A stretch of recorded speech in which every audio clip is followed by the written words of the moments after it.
Rizky Septriadi, saya mahasiswa Universitas Palangkaraya, Fakultas Ilmu Sosial dan Ilmu Politik, jurusan Sosiologi Angkatan 2021. Assalamualaikum warahmatullahi wabarakatuh. Shalom, Om Swastiastu, Namo Buddhaya, salam kebajikan. Tabe salamat linguna latai, salam sahujud karende malempang. Adil kak talino bacuramin kak saruga basengat kajubata. Arus. Baik teman-teman, di sini saya ingin mereview tugas dari Ibu Osi, tugas ujian akhir semester, mereview esai dengan tema kapitalis pendidikan dalam ketahanan keluarga. Berbicara tentang kapitalis, tentu teman-teman tidak asing lagi, tapi di sini saya ingin berbicara tentang kapitalis pendidikan.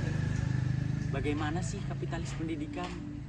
Nah, kapitalis pendidikan adalah suatu sistem yang menerapkan kita bagaimana kita harus mengikuti sistem tersebut. Nah, di sini saya kan membagikan kepada teman-teman beberapa dampak positif dan negatif dari kapitalis pendidikan. Nah, dampak negatif yang terlebih dahulu akan saya jelaskan. Dampak negatif yang pertama yaitu terlalu berlebihan dalam pendidikan dengan keinginan mencapai kesuksesan lebih mudah daripada yang tidak memiliki pendidikan. Kenapa sih saya membuat terlalu berlebihan dalam pendidikan itu membuat seorang pemuda itu berpikir dia akan mendapatkan kesuksesan dengan mudah? Sebenarnya pendidikan itu ialah bukan jaminan untuk kita bisa sukses, karena banyak faktor yang lain dalam mendukung kesuksesan kita. Salah satunya adalah memang dorongan keluarga ataupun sudah diatur atau ditata rapi oleh keluarga untuk meraih kesuksesan kita tersebut.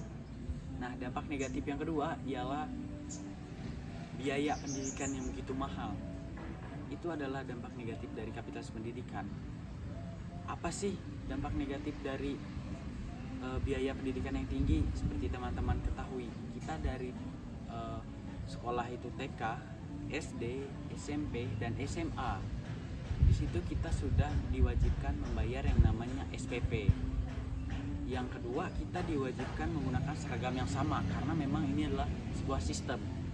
Yang ketiga, kita diwajibkan menebus buku-buku agar bisa dibawa untuk belajar di rumah. Sebenarnya nggak ada yang salah di dalam sistem tersebut. Tapi apakah pemerintah tahu di dalam sekian banyak teman-teman kita yang bersekolah tersebut ada yang ekonominya rendah, menengah, atau di atas? Tentunya itu yang akan mempengaruhi di dalam ketahanan keluarga.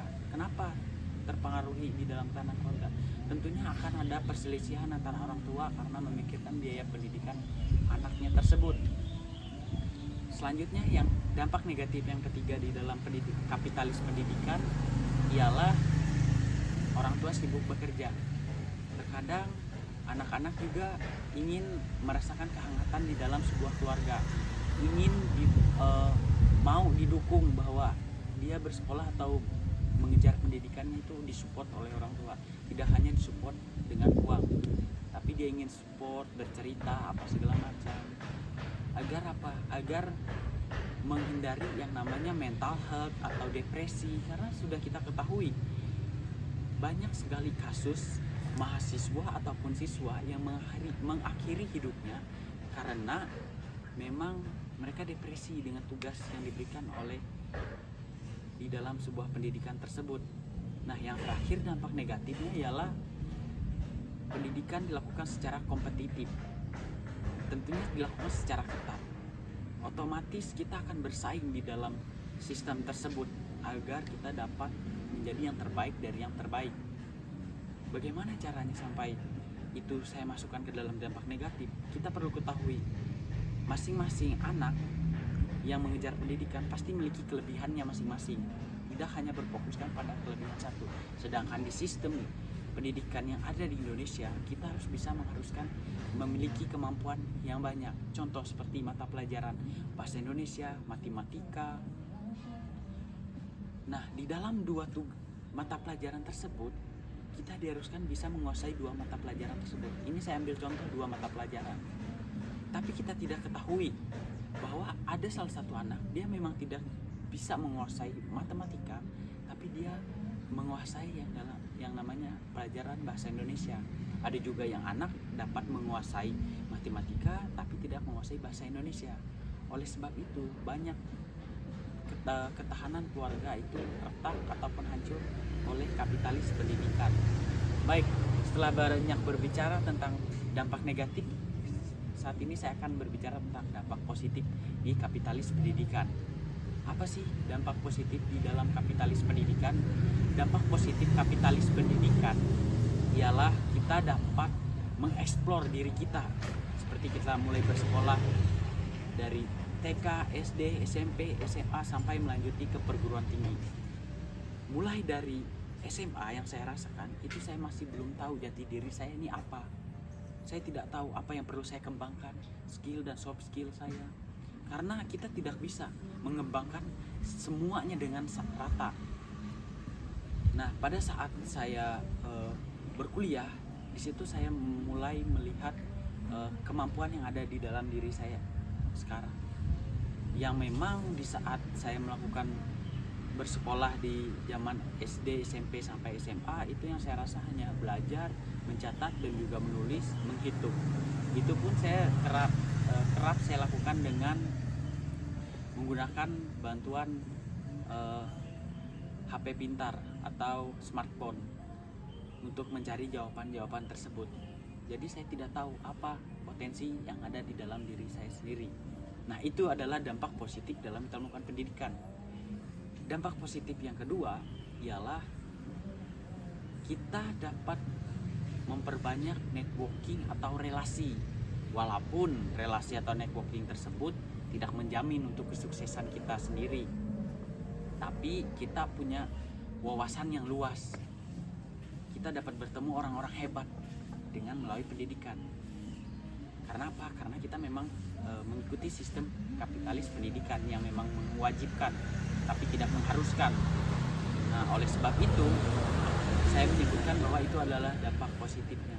Nah, dampak positif yang terakhir di dalam kapitalis pendidikan itu mendorong teman-teman untuk mengambil hak asasi untuk mempunyai pendidikan. Karena kita ketahui bahwa pendidikan itu selain mengupgrade skill, kita tahu apa yang kita bisa kembangkan di dalam diri kita, terus kita bisa memperluas relasi, bisa kenal dengan orang banyak ataupun orang-orang hebat melalui jalur pendidikan. Tapi sebaliknya tidak begitu juga dengan teman-teman yang tidak mampu untuk mengikuti memiliki pendidikan yang layak.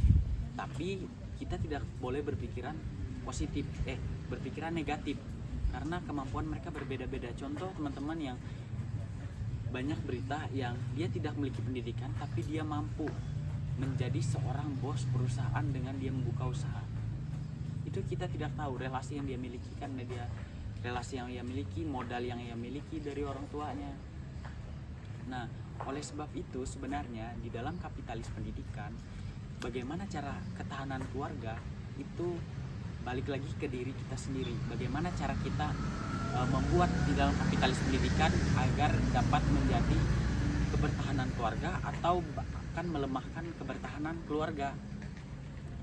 Banyak teman-teman kita, anak muda yang di luar sana, mereka tetap berusaha melakukan pendidikan mereka tanpa ada dorongan orang tua karena keinginan diri sendiri. Karena dengan keinginan pasti banyak cara untuk kita mendapatkan hal yang kita mau. Seperti bekerja, freelance, kita dapat untuk membayar uang sekolah atau segala macam tanpa ada dorongan orang tua. Kita mengikuti sebuah agar kita mendapatkan prestasi. Nah, kurang dan lebih itu adalah kapitalis pendidikan dalam ketahanan keluarga.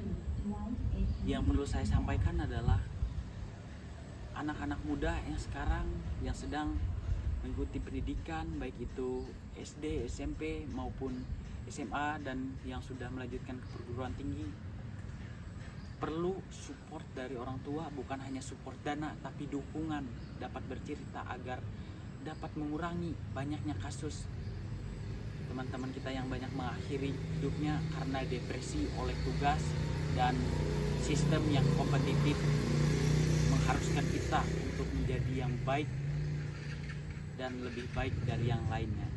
Sekian dari saya, Miki Sepriadi. Terima kasih.